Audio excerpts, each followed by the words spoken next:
Para pendengar RRI khususnya umat Buddha yang terkasih, Sukihotu Namo Buddhaya. Perkenalkan saya Arianto sebagai host pada acara Mimbar Agama Buddha saat ini.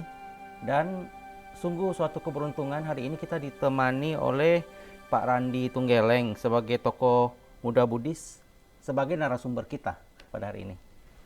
Halo Pak Arianto, teman-teman semuanya. Bagi yang belum tahu, Pak Randy ini adalah praktisi public speaking yang telah berpengalaman berbicara di lebih dari 700 perusahaan dan organisasi di Indonesia dan internasional. Perannya banyak sekali. Moderator, trainer, coach, MC. Bahkan sebagai pemegang rekor pelatih public speaking nomor 1 terbaik di Indonesia. Wah, dari Indonesia Book of Records serta 22 rekor lainnya dari MURI, Museum Rekor Dunia Indonesia. Juga Dhamma Duta yang telah mengikuti lebih dari 30 pelatihan dari 10 lembaga agama Buddha di Indonesia dan lulus terbaik. Juga sebagai penulis buku dan masih banyak lagi. Kalau dilihat dari namanya, gelarnya 2 baris. Namanya Pak Randy 1 baris. Lebih panjang gelarnya daripada namanya. Ya, topik hari ini adalah keuntungan sebagai umat Buddhis.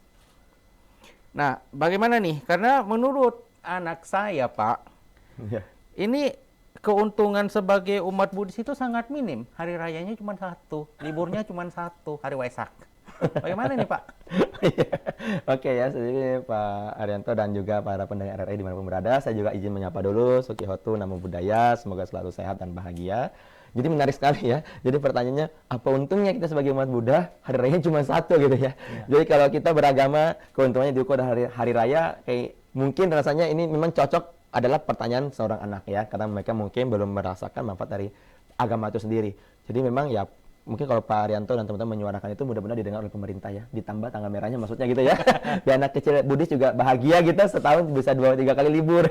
Oke, mudah-mudahan didengar. Nah, tapi kalau kita bicara konteks apa sih keuntungan kita sebagai seorang umat Buddha atau keuntungan kita sebagai Buddhis, tentunya banyak sekali Pak Arianto ya dan juga para pendengar RRI. Jadi banyak umat Buddha yang juga sampai sekarang sebagai umat Buddha itu tidak mengerti bahwa sebenarnya kita sebagai umat Buddha itu perlu bangga, perlu bahagia karena kita memiliki banyak sekali keuntungan. Nah, kalau bilang kata banyak ini kan tentunya penasaran emang apa aja. Bahkan saya bilang hari ini sesi kita nih yang kurang lebih sekian menit itu tidak cukup Pak nih untuk saya sampaikan semua nih keuntungannya. Tapi saya memilih beberapa ya. Mudah-mudahan di lain waktu kita bisa nanti ulas yang lainnya gitu. Karena biasanya kalau saya sharing Dhamma di Wihara pun kalau topik ini itu bisa lebih banyak karena waktunya lebih panjang daripada hari ini Pak ya. Nah, oke, salah satunya kita bahas apa sih keuntungan kita sebagai Buddhis yang pertama gitu ya.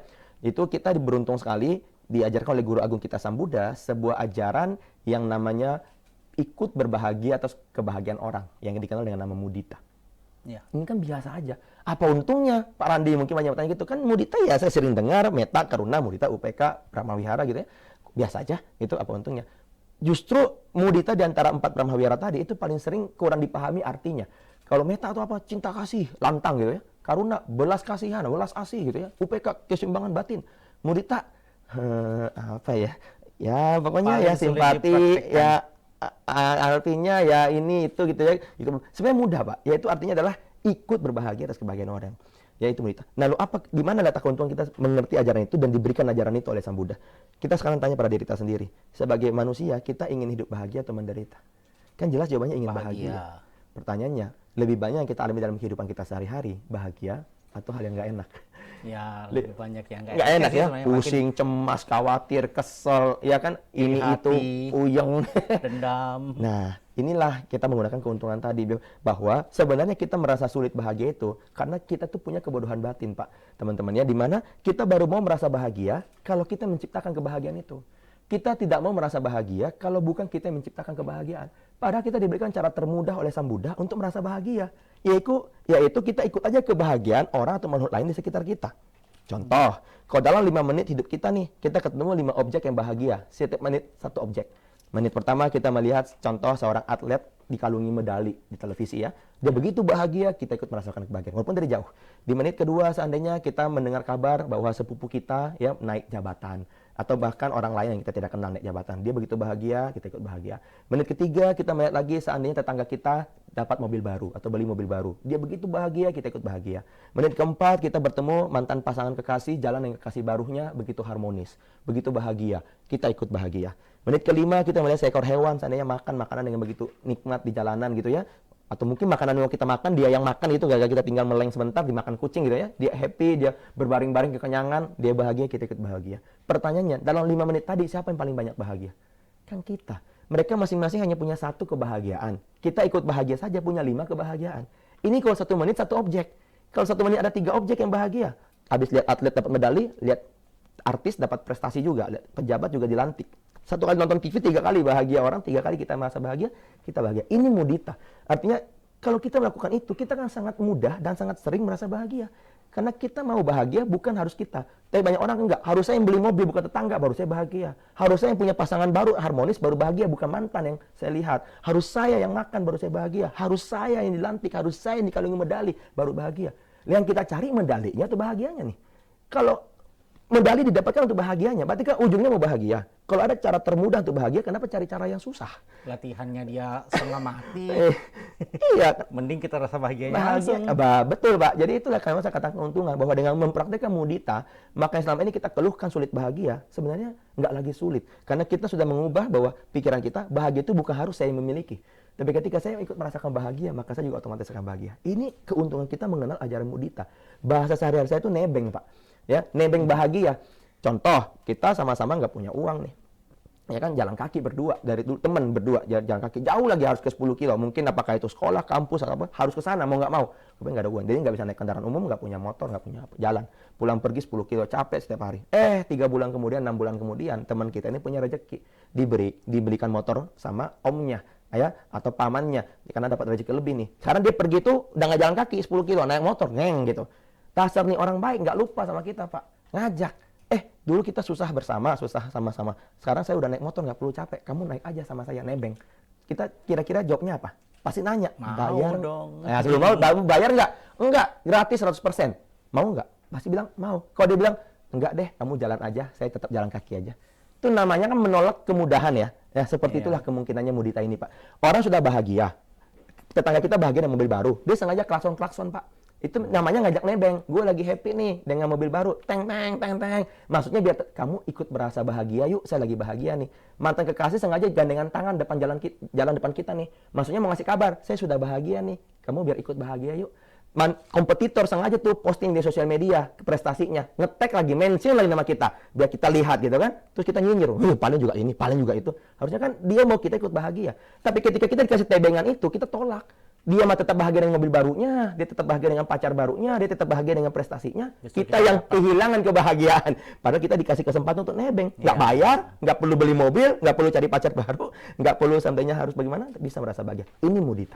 Gambaran sederhananya, mungkin tentu jauh lebih dalam daripada ini seharusnya. Tapi yang bisa kita terapkan sehari-hari, ini keuntungan. Kalau kita menggunakan ajaran Dhamma ini dalam kehidupan kita, kita akan mudah bahagia. Bukan itu yang kita cari. Iya, bahkan kalau menurut ajaran agama Buddha, bahkan makhluk-makhluk yang terlahir di alam-alam paling rendah pun itu bisa naik lahir ke alam yang lebih tinggi, lebih bahagia karena mudita. Karena mudita. Kita melakukan pelimbahan jasa, mereka ikut merasa bahagia dan bisa recover. Ya. Betapa beruntungnya kita. Makanya saya beri yang Pak bilang tadi, untung ya, keuntungan apa? Ini untung. Biarpun memang untungnya bukan berupa nominal, tapi ini keuntungan kita bisa bertemu Dhamma, cara termudah untuk bahagia. Jadi sebenarnya kita bisa tidak lagi patut mengeluh tentang sulitnya bahagia. Ini baru satu, Pak. Nah, kalau yang kedua saya bilang, apalagi keuntungan kita sebagai Buddhis, kita sangat beruntung diberikan ajaran oleh Guru Agung kita Sang Buddha tentang yang namanya anicca atau ketidakkekalan. Ya. Apalagi nih Pak, di mana ada anicca itu untung. Gara-gara anicca saya itu bisa rugi, gara-gara anicca saya itu bisa tua, gara-gara anicca ketidakkekalan saya itu bisa sakit, saya itu bisa begini dan begitu, bisa menua gitu ya. Apa untungnya? Coba andaikan semuanya abadi dan kekal. Kan saya enak, nggak usah mengalami perubahan-perubahan tambah tidak enak itu, bisa sakit, bisa tua. Saya bilang, justru karena ada anicca atau ketidakkekalan, maka yang sakit bisa sembuh. Karena sakit juga tidak kekal. Karena adanya anicca, maka yang bodoh bisa pintar. Karena bodoh juga tidak kekal. Karena adanya anicca, maka yang miskin bisa kaya. Karena miskin juga tidak kekal. Karena adanya anicca, maka duka bisa berakhir menjadi akhir duka. Karena duka juga tidak kekal. Maka karena adanya anicca lah, maka hidup kita hari ini penuh optimisme. Bahwa apa yang kita hari ini merasa masih kurang, bisa berubah. Tidak akan begini terus kehidupan kita, tidak akan begini terus keadaan kita. Kita masih bisa kok mengalami hal yang lebih baik daripada hari ini. Bukankah itu yang mau kita cari memang? Sehingga kita masih punya semangat hidup. Bukankah ini keuntungan? Justru karena Sang Buddha bilang bahwa penderitaanmu ini bisa berakhir loh. Bahwa ini kamu bisa berubah loh hidupmu. Dengan perbuatanmu, dengan kebaikanmu ini semua bisa berubah. Bukannya itu baik, beruntung kan kita mengenai anicca. Di mana anicca itu jelek? Anicca itu netral. Hanya seringkali kita yang salah menempatkan anicca. Kita hanya menempatkan anicca di sisi orang meninggal. Seolah-olah perubahan itu hanya terjadi dari yang hidup menuju mati. Dari yang sehat menuju sakit. Dari yang muda menuju tua. Kita nggak lihat sebaliknya, bahwa yang sakit menuju sehat, yang miskin menuju kaya, yang jomblo menuju berpasangan, yang tadi ngontrak menuju punya rumah. Itu kan karena anicca. Karena perubahanlah kamu bisa memungkinkan untuk keadaan kita berubah. Dengan memahami anicca seperti itu, maka kita menjadi lebih optimis dalam menjalani hidup, bahwa keadaan hari ini kita merasa masih kurang baik, masih ingin kita tingkatkan, itu masih mungkin. Masih sangat mungkin. Ya, bukan hanya segi ekonomi, tapi bahkan segi kebahagiaan hidup. Akhir duka itu sangat memungkinkan, sangat bisa. Ya, inilah keuntungan kita kenal Dhamma yang kedua. Wah, banyak sekali ya, gampang bahagia, habis itu selalu bisa menjadi lebih baik gitu. Iya. Kalau kita ambil dari sisi positifnya. Betul. Belum lagi kalau kita bicara keuntungan berikutnya, kita diajarkan juga oleh Sang Buddha tentang yang namanya bahwa dosa yang kita kenal secara umum ya, yang kita kenal dalam Buddhis itu bahasanya karma buruk ya. Dosa secara umum berarti dalam Buddhis bahasanya karma buruk. Itu nggak bisa dihapus. Ya kan? Karena seringkali mungkin kita mengira bahwa karma buruk atau dosa itu bisa dihapus, bisa dibersihkan, diputihkan, dipulihkan gitu ya. Nah, ajaran Dhamma bilang nggak bisa. Terus ada yang bilang, apa untungnya Pak? Justru kalau dosa saya, karma buruk saya itu bisa dihapus, saya untung. Lah ini nggak bisa dihapus kok dibilang untung gitu kan. Di mana untungnya? Ya kan, saya bilang begini, karena kita beruntung karena Sang Buddha memberitahukan yang sebenarnya. Bahwa sebenarnya secara semesta bekerja memang tidak bisa dihapus. Kita saja yang mungkin mengira untuk menyenangkan hati bahwa itu kalau sudah lewat, saya sudah minta maaf, sudah saya sesali, maka mungkin sudah tidak berbuah lagi. Sebenarnya kan enggak. Itu bunyi hukum karma kan begini, apapun yang kamu perbuat, baik atau buruk, itulah akan kamu warisi. Sang Buddha katakan demikian kan dalam khotbahnya. Berarti apa yang kita buat itu akan kita terima akibatnya. Dengan kita tahu begitu bahwa itu nggak bisa dihapus, di mana untungnya kita bisa mengerem perbuatan buruk. Hati-hati. Pasti hati-hati. Wah, kalau sudah saya terlanjur buat, saya akan terima nih. Jadi saya kalau bisa jangan sampai sering buat. Kalau kita tahunya bisa dihapus nih, pasti lebih berani berbuat buruk. Contoh, pagi ini kita berbuat buruk 3 nih. Terus malam-malam kita merasa kita sudah penghapusan sendiri, dalam diri sendiri bilang saya bersihkan karma buruk saya gitu. Terus kita kira kita sudah bersih gitu ya. Besok pasti agak berani buat. Kan sudah 0 saldo saya. Saya buat lagi 2 deh, nggak apa-apa dah gitu kan. Ya, terus lagi. Ya, malam saya bersihkan sendiri lagi gitu ya, seolah-olah bersih gitu. Nah, pada dia lupa dia sudah punya 5 nih saldo. Karena dia kira masih 0, besok pasti buat lagi. 2 lagi deh, nggak apa-apa, malam juga bisa bersihin lagi.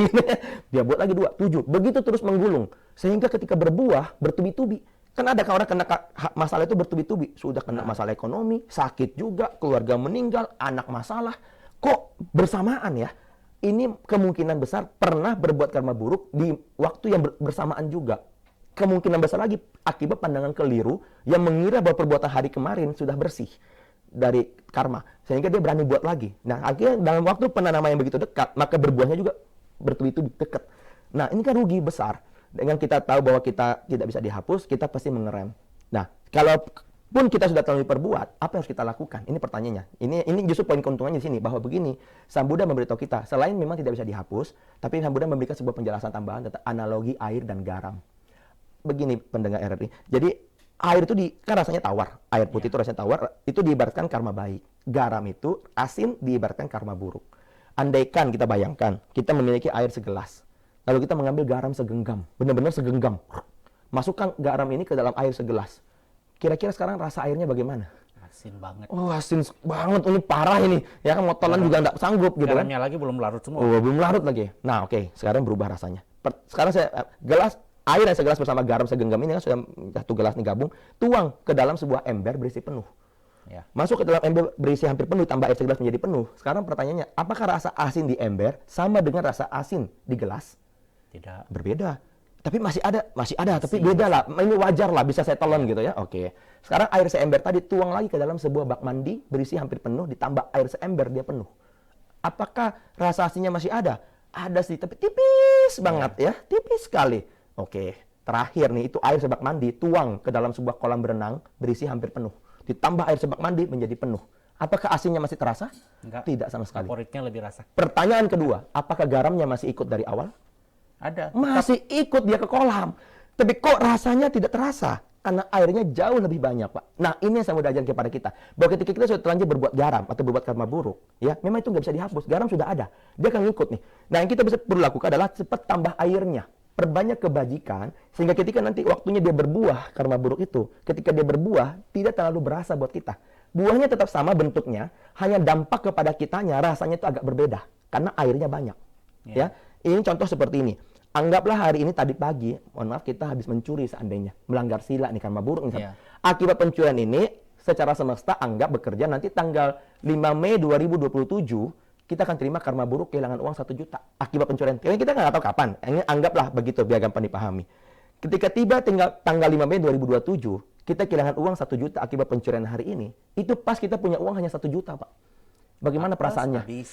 Sakit banget ya, hanya punya 1 juta, kehilangan 1 juta. Itu pasti namanya berasa banget, kerasa sekali gitu ya. Ini seperti tadi, punya air segelas, garamnya segenggam. Asin banget, berasa banget. Beda kondisi ketika kita sudah lanjut mencuri tadi pagi, kita tahu ini nggak bisa dihapus. Kita cepat-cepat perbanyak kebajikan. Berdana lah, dana ini, dana itu, atau yang lainnya. Tiba tanggal 5 Mei 2027, dengan air sekolam tadi, hilang uang 1 juta akibat pencurian hari ini. Tetap sama nilainya ya 1 juta. Tapi saat itu kita punya uang 1 miliar, Pak. Kira-kira rasanya sama nggak? Kehilangan 1 juta hanya punya 1 juta, dengan kehilangan 1 juta hanya punya 1 miliar. Beda banget. Beda banget. Tapi tetap hilang nggak 1 jutanya? Tetap Hilang. Nah, ini yang dimaksud bahwa apa yang sudah diperbuat akan tetap diterima akibatnya. Tapi rasanya berbeda karena sudah terlanjur perbanyak air. Inilah yang beruntungnya kita sebagai umat Buddha diberi pemahaman seperti itu oleh Sang Buddha. Bahwa kalau kamu paham bahwa karma buruk itu nggak bisa dihapus, kamu pasti mengurangi perbuatannya. Dan jikapun kamu sudah terlanjur berbuat, pasti kita kan perbuatan baik. Jangan habiskan waktu untuk penghapusan. Toh nggak ada gunanya. Maksudnya dia tetap akan membuahkan untuk kamu karena kamu sudah terlanjur tanam. Jadi daripada waktu habis untuk sekedar berharap dia hapus, bersih nih maksudnya karma burukmu, dan kamu nggak berbuat baik, lebih baik kamu habiskan waktu perbanyak airnya. Dia pun dia tetap berbuah nanti. Paling tidak kamu tidak terlalu merasakan dampaknya. Tapi tetap harus berbuah. Itu hukum keadilan. Apa yang sudah kamu buat harus kamu terima. Tetap akan hilang 1 juta. Ya nggak ada cerita. Tapi mudah-mudahan saat itu airmu lebih banyak. Kondisinya 1 miliar ya udahlah 1 juta hilang ya sudah hilang. Nggak terlalu berefek apa-apa. Tapi tetap hilang. Ini yang namanya hukum keadilan. Itu juga banyak contohnya di kisah pribadinya, hidupnya Sang Buddha dan juga murid-muridnya yang lain. Kalau kita telusuri, kita baca baik-baik apa karma buruk yang mereka lakukan itu pasti nanti akan berbuah dan kena mereka. Walaupun mereka sebenarnya sudah mencapai tingkat kesucian tertinggi, tetap kena juga, tapi efeknya lebih sedikit. Ya, jadi memang yang itulah makanya yang dikatakan tadi keberuntungan kita sebagai Buddhis bahwa kita diberikan ajaran-ajaran seperti itu. Lainnya lagi mungkin apa seandainya keuntungan sebagai Buddhis ini adalah keuntungan kita bertemu ajaran yang sesuai dengan logika, masuk akal, Pak. Ini kan seringkali umat Buddha juga mungkin merasa nggak paham di sana gitu ya. Dan saya menjadi umat Buddha dan bertahan sampai hari ini karena di poin ini, Pak. Saya dulu orang kan saya yang punya banyak pertanyaan kritis. Saya mungkin aneh, jadi saya suka bertanya-tanya pada diri saya, kenapa ya di dunia itu penuh perbedaan. Ada yang lahirnya sempurna ya, mungkin sudah kaya, bagus mukanya, badannya juga bagus, sehat, panjang umur, rumahnya bagus, pendidikannya bagus. Tapi ada sisi lain orang lahir sudah orang miskin, mohon maaf ya, mungkin dia ada kekurangan fisik, disabilitas, terus kecerdasan otaknya juga lambat, muka juga nggak bagus-bagus amat, rezeki juga sempit, meninggal muda, kecelakaan atau dibunuh orang lagi. Kayaknya kok jomplang sekali, ya. Dimana apa penyebabnya? Saya jadi penasaran, apa sih yang menyebabkan itu? Bukankah ada yang adil di dunia ini? Ada keadilan. Kan tinggal di setting adil. Kalau memang dia jelek, ya kaya. Yang ini mungkin pinter, ya mungkin dia kurang sehat. Yang ini, jadi bagi rata gitu lah. Kalau memang mau ada ini, jangan jomplang. Iya, jangan jomplang amat gitu. Tapi kan berarti ada sesuatu yang lain. Kok bisa sampai begini? Nah, apalagi saya bandingkan dengan binatang, Pak. Kalau dikatakan binatang adalah ciptaan untuk melayani manusia, tapi kok ada binatang tinggal di rumah orang kaya, dikasih makanan mewah, impor, jalan-jalan ke luar negeri, ada salonnya lagi, mahal lagi, Pak. Tapi ada orang untuk makan aja susah. Manusia nih, harus ngais sampah, nunggu 3 hari, itu pun makanan-makanan sudah basi. Kok kasihan sekali. Kok jauh ya kehidupannya? Harusnya kan manusia bisa dengan mudahnya dibikin lebih baik hidupnya gitu ya, maksud saya. Dan sebagai anak SMP saat itu saya bertanya-tanya, maka saya dapat jawaban bahwa semua itu tergantung karma. Ya, bahwa ada penyebab semua yang kita alami sekarang itu tidak ada yang tiba-tiba. Sebabnya ada. Nah, salah satu sebab kelahiran sebagai manusia ataupun binatang adalah faktor sila. Wow, kalau untuk jadi manusia itu salah satu karena silanya bagus. Maka dia kelahiran berikutnya, sila itu moral ya, etikanya, perbuatannya. Jadi kalau dia bagus, dia bisa lahir jadi manusia. Yang jelek itu yang lahir jadi hewan. Nah, tapi kalau itu hewan hidupnya enak, berarti dulu dia silanya kurang bagus memang. Tapi dia tidak pelit. Dia rajin berdana. Maka akibat dari dananya dia tidak kesusahan hidup di kehidupan berikutnya. Tapi karena silanya jelek, maka dia menjadi hewan. Nah, yang sebaliknya, yang silanya bagus, tapi mungkin kurang berdana. Silanya baik, tapi dia pelit gitu. Maka dia menjadi manusia karena silanya, tapi dia menjadi hidupnya susah di kehidupan berikutnya ya, karena dia dulu kurang berdana. Itu sebabnya. Lalu ada yang bertanya, memang ada orang-orang yang seandainya tadi silanya jelek, tapi rajin berdana, yang tadi jadi hewan peliharaan orang itu ya. Emang ada kan? Nggak mungkin kalau sila jelek bisa rajin berdana. Ada Pak. Sampai kehidupan sekarang kita bisa lihat. Banyak kok, mohon maaf, orang-orang yang punya uang, mungkin memang rajin berbuat baik ya. Dia bisa baksos, dia bisa segala macam. Tapi silanya juga, ya mohon maaf, klub malam, judi, ya korupsi. Itu tetap dilakukan, rutin juga, mabuk, gitu. Mabuk ya. Kita nggak sebut progresi begitu ya, tapi paling tidak, maksudnya orang-orang yang punya kemampuan finansial, tapi dia tetap main judi, main perempuan, mabuk gitu ya, klub malam dan segala macam. Tapi dia rajin berbuat baik. Kalau orang butuh dana apa, donasi apa, dia sering berdonasi Pak. Nah inilah yang tadi, silanya sebenarnya baik, ya. Silanya jelek, tapi dia dananya bagus. Silanya jelek karena dia masih lakukan tadi judi segala macam. Tapi dia rajin berdana. Nah ini yang nanti ini. Tapi sebaliknya tadi ada yang silanya bagus tapi kurang berdana. Itu gampang lah ya. Banyak orang yang memang silanya bagus tapi kan pelit gitu ya. Nah sekarang sebaliknya. Ada lagi orang yang silanya bagus, dananya juga bagus Pak. Sering berdana gitu ya. Silanya bagus. Nah ini nanti kelahiran berikutnya. Inilah yang menjadi orang yang jadi manusia. Hidupnya enak. Berkelimpahan. Mudah. Karena akibat silanya maka dia jadi manusia. Akibat dananya dia tidak berkekurangan. Karena dia sila bagus, dana bagus. Sebaliknya, ada lagi orang yang silanya sudah jelek, ya, dananya juga pelit. Nah, inilah nanti jadi hewan yang hidupnya susah. Kadang kan hewan sudah lahir jadi binatang, nyari makanan pun di tengah jalan, di sampah, itu pun kadang nggak dapat, disiram air panas sama orang, ditendang. Inilah akibat dia silanya dulu sudah jelek, dana juga kurang. Karena jawaban inilah, maka menurut saya ini masuk akal. Inilah yang saya bisa terima minimal sebagai pribadi saya, sebagai pegangan bahwa oh ini adil. Kalau ini saya nggak perlu pertanyakan lagi. Semua sudah jelas kenapa orang berbeda-beda bentuknya, kenapa orang berbeda-beda keadaan ekonominya, kesehatannya, bahkan sama binatang. Ya jelas tidak ada manusia perbuatannya sama persis. Maka juga tidak ada sekarang kita ketemu orang yang sama persis. Ya kan, walaupun kembar sekalipun tidak sama persis. Iya kan, baik karakternya, baik keadaan sehatnya. Nah inilah yang sebabnya. Karena setiap orang punya karma yang berbeda, dan itu dia bertanggung jawab atas dia sendiri. Maka jangan heran ada hewan yang hidupnya lebih baik. Menurut saya ini masuk logika Pak saat itu ya. Ini yang mungkin menurut saya keuntungan kita juga sebagai Buddhis, para teman-teman sedama semua. Yang kedua adalah masuk akal, berikutnya masuk akal. Ada yang bilang, ajaran nama itu, aduh nggak masuk akal Pak Randi. Apa itu nibbana? Apa itu jana? Abinya, astaga, bicara yang masuk akal aja deh yang sehari-hari. juga nggak ngerti.